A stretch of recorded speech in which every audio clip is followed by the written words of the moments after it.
ദേവാലയത്തിൽ ബൈബിൾ വായിച്ചുകൊണ്ടിരുന്ന സ്ത്രീയെ തട്ടിക്കൊണ്ടുപോയ നടുക്കത്തിലാണ് വിശ്വാസികൾ. നൈജീരിയയിലെ ഡെൽറ്റ സംസ്ഥാനത്തിലെ ക്രിസ്തുരാജ ദേവാലയത്തിൽ വെച്ചായിരുന്നു വചനവായനയ്ക്കിടെ ഡെൽറ്റ സ്റ്റേറ്റിലെ അറ്റോർണി ജനറലിൻ്റെ ഭാര്യയായ ജോവാൻ ഒനമെച്ചയെ തോക്കുധാരികൾ തട്ടിക്കൊണ്ടുപോകുന്നത്. അവരുടെ അംഗരക്ഷകനും മറ്റൊരു പോലീസുകാരനെയും അക്രമികൾ വെടിവെച്ച് കൊലപ്പെടുത്തി. ആക്രമണത്തിൽ മറ്റൊരു പോലീസുകാരനും ഒരു വിശ്വാസിക്കും പരിക്കേറ്റതായും റിപ്പോർട്ടുകളുണ്ട്.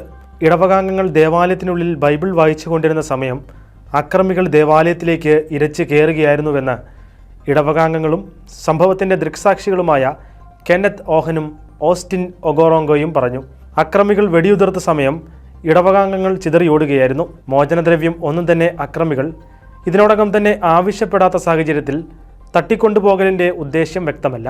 Open dose world watch list report പ്രകാരം ഒരു ക്രൈസ്തവൻ ജീവിക്കാൻ ഏറ്റവും ബുദ്ധിമുട്ടുന്ന രാജ്യങ്ങളുടെ പട്ടികയിൽ 6-ാം സ്ഥാനത്താണ് നൈജീരിയ.